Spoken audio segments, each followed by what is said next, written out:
Friday Beer Buzz 2014 Holiday Spectacular, brought to you by Sabatini's Pizza in Exeter. Listen to this studio filled with fabulous guests. Oh my gosh, they're already crazy. We have the Yule. This is only segment 2. We have another 40 minutes to go here. We have the Yule log burning right now. Yeah, we do. Carol Zubers, our director of special operations, let's get Carol Zubers. You're not going to want to miss this video, by the way. Carol, 4 different segments, 4 videos available for your listening and dancing pleasure. A Charlie Brown tree. Catch them at WILKnewsradio.com. Catch them at mybeerbuzz.com and our Facebook pages as well. Lindo Sabatini's in the studio. Way to go, Lindo! Bill from mybeerbuzz.com, of course, as always. Lights. And you know what, Bill, before we go any further here, let me just say, Bill, of course, produces the show each week, and Bill, without you, there is no show, so we thank you for that. It's an outstanding job you do. Thank you. Week in and week out. It's too much fun. I could not do it. Go to mybeerbuzz.com always to find out everything and anything you ever need to know about beer. Yeah. All right. Absolutely. We have guests here in the studio. The WILK is here. Yay. Inappropriate elf. You may know what is his elf name according to Facebook is Is that sleepy or creepy? Pudding pickle pants. Pudding pickle pants. So I'll let that sink in for a little while. We have other guests here as well. Becky Kosadar-Krantz from the Krantz Brewing Company is with us today. We'll be chatting with her in a little bit. My wife is here. Karen is here. So keep an eye on Karen. She's chaperoning today.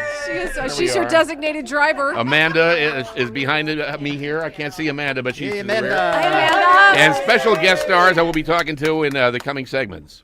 And, of course, let us not forget Mrs. BeerBuzz to Bill's left there. Hey, happy holidays. Happy holidays to woo-woo you. Yeah. The lovely and talented. The Mrs. lovely and BeerBuzz. talented Mrs. BeerBuzz. Absolutely. So last year we set a record for cups. I think we're going to not set that record this year. We set a record this year for guests in the studio. Yeah, we did. You know what? This studio is not very, very large. Yes. And when you put 79 people in here, which I think about what we have here today. That's about the other 100 record degrees. we're going to set is the hottest it's ever been in the studio. I believe I'm coming down with a case of the vapors.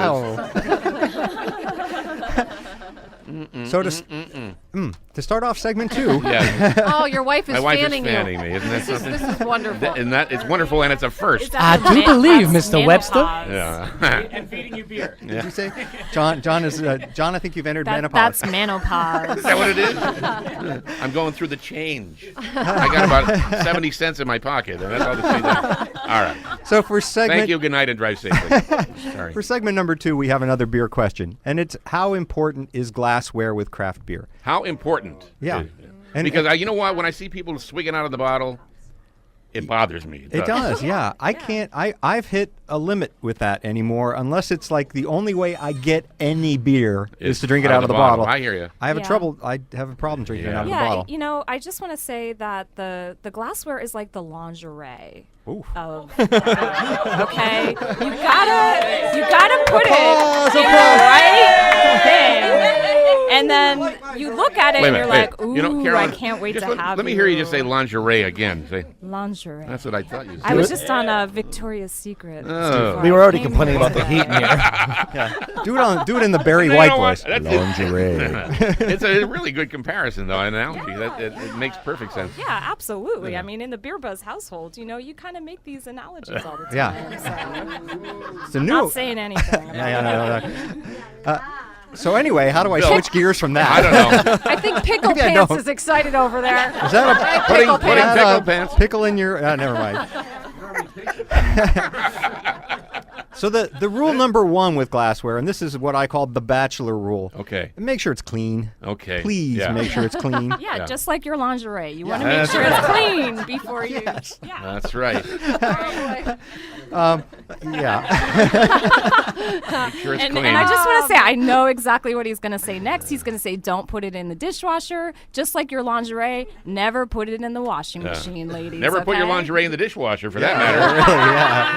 Really, yeah, laugh. I don't know. I'm going out on a limb here. He's losing his power over there. Kyle, by the way, Kyle, our producer, is playing stage manager today. Kyle has a series of signs. To cue the audience here. That was the applause sign you just heard. What other signs do you have there, Kyle? We got ooh. Ooh. We have ah. Ah, that's in case we have fireworks tonight. Okay, fine. And for lingerie, he has.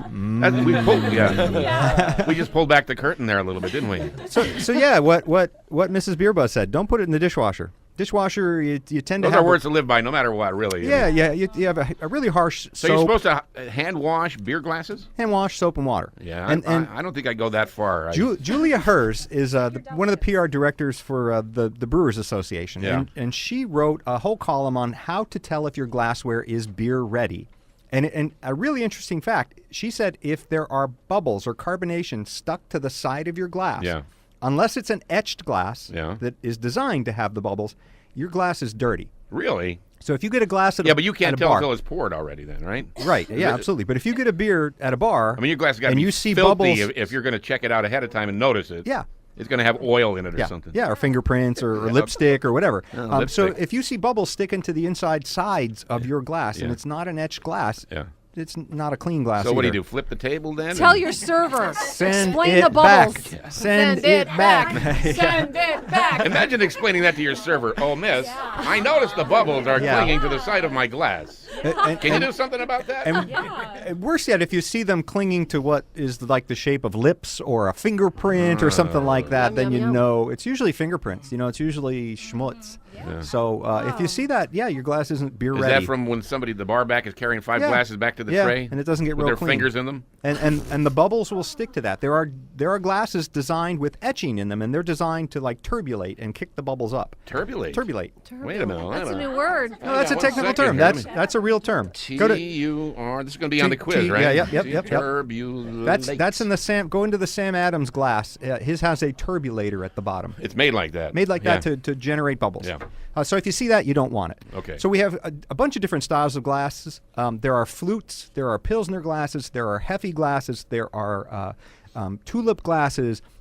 And then there are pint glasses. But you can really get into the weeds here. I mean, is there like a general rule of thumb for pikers like myself? You who just- can. A pint glass or a nonic glass. A nonic glass just has that little bump in it that makes it easier to hold on to. Right. They're for just about anything. The thing you have to be careful with that size glass is if you're pouring a big beer, and we have a relatively big beer in this segment, you don't want to give somebody 16 ounces of a really big beer. Right. And they're meant to enhance different things. Some are meant to enhance the color. Some are meant to enhance the look. Some are meant to enhance the aroma, and some are meant to enhance the flavor. And people don't realize that. They don't. Yeah, just like the lingerie. It's like the lingerie. Well, I'm going to skip the aroma and flavor there and just move right on into the beer This here. lingerie is delicious. Having said that, I Having guess said that- are we drinking out of plastic cups? Yeah, we are. We're drinking out of jockey underwear today. Yeah. However, we do not want to get everybody too excited for this segment because we got to keep going on here, right? Yeah, well, you know what? We can't be trusted with glasses here anyway. So we have to No, go for it. and it was beyond my limitations to bring in 300 glasses. Well, wise up, Bill. One of the things that Matter goes you. with proper glassware is it costs restaurants and bars a lot of money, especially if those are monikered, if they have a name of the brewery on them. Yeah. We don't necessarily get those for free. Yeah. So don't steal them. And they Don't- disappear. So don't steal them. Don't steal them over there. But you know what? The standard pint glass is probably just a convenience thing more than anything else, right? Because they're relatively inexpensive if they don't have a name on them. A lot of the pint glasses, if you get and they one- stack easily. Well, they do, but a lot of the pint glasses, if it's going to say Miller Lite or something like that on it, they may be free to the bar. Right. But when you get into like a triple Carmelite glass that says triple Carmelite, and it's like that's a $15 chalice. Yeah, wow. So we go ahead and some of those we do pay for, and then when they disappear, the next guy gets it in the jockey. What did you say? The jockey shorts cup. So we do. There actually is a movement. There is a movement to eliminate pint glasses in the craft beer area. That Really? We have a really don't question. think that does a disservice. Is there a I question? saw a hand up over Wait there. a minute. Our WILK has got Yes. a You question gotta here. come up to the microphone. Yes. Here, let me give you some microphone action. If you use something else in the beer glass besides a beer, does that affect it in any way? If you clean it, no. So if you clean the glass well, you mean if you put soda in it or scotch or Exactly. mineral I heard water that if you put or milk in it, if you put milk in lemonade? a glass and use a glass after, No. it doesn't do that? That's just like a wives' tale? Yeah. No. No. I mean, if you As clean long it, as if you you wash scour it, it yeah. with if you wash it. Bonami or something like that. Bon ami. Do they make that? I don't even They do. know. We have it. All right. We only have 2 minutes to go Yeah, here. We gotta haven't even drink. gotten to the Let's beer drink. yet. Let's drink while we have a question. I have one more question. All right, Kyle. Yes. Is it when you pour the beer? Like, Yes. do you want to pour it from the bottle? Is it like, are there things on the bottom that you want mixed in with the top? Is that why you want to get it in the glass? Or? It depends on the beer. There are some beers that have a lot of yeast at the bottom of the glass, and some people like that, and some people don't like that. So some people will tell you decant, and that's you're pouring it so that you don't pour the yeast out. And some people want that. We call it funky monkey, and my brother will fight me over it. He wants it. Yeah. I don't like it all that much. And you can pour aggressively to form a head on the beer, which is good for aroma and good for flavor. Boy, that got quiet. There, Kyle. There, Kyle. Does that answer your question? So we have a Jeez. beer. You killed all the momentum. Our beer comes from Allentown, PA, from the Allentown and Bethlehem Brew Works. We have Rudolph's Reserve. Rudolph's Reserve. You're not going to go wrong with Rudolph's Reserve. And Brewworks started in '96 in Bethlehem when the rest of the town was pretty much shutting down. So they took a really big risk because it was a steel town, and the steel mills were going out of business, and they were shutting the town down. Yeah. They brewed this as a one-off beer that they thought that they would do one time, and they did it in 1999, right? So in 1999, they put this out, and it was Rudolph's Reserve. Aha. In 2002, it won a World Beer Cup championship. As Rudolph's? As Rudolph's Reserve. Reserve. They had to make so much of it, they had to contract it out to Weyerbacher. Oh, so wow. Weyerbacher actually made this in 2002. Then promptly in 2003, you're never going to guess who sued them. Oh, the Rudolph the Red-Nosed Reindeer. Rudolph himself. Oh. Ooh, yeah, classic media sued them for the name Rudolph I'm because cute, it was I'm cute. too Yeah. close. Oh my gosh! Well, you should see his on the bottle. His photo. He looks so. The elf looks kind of scary and creepy, and the poor little Rudolph looks really sad. Yeah. Yeah, so it's Rudolph with your nose so bright, won't you sue my butt tonight? jeez. Yeah, so try harder, come on, try harder. So Rudolph's Reserve, this comes to the ABV. This is high test equipment. This is high here. test. It's 10.5. Yeah. And in 2005, this beer was banned in New York City because they thought the labeling looked too much like something that would attract children. And then in 2010, Trogs sent them a cease and desist because it was too close to their Christmas beer. Oh, so man. they're Mad Elf. So this beer has had a hard road to get here to us today. It's a spiced winter ale. It's a sort of a dark Belgian yeast beer, 10.5%. Should hit you with cinnamon, cardamom, little allspice, little clovey.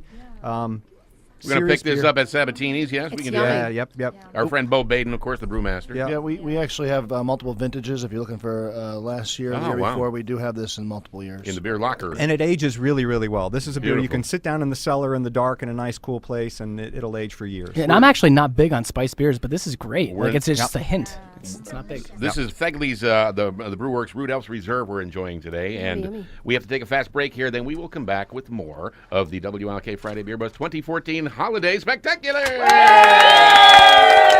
Stick around. Be right back.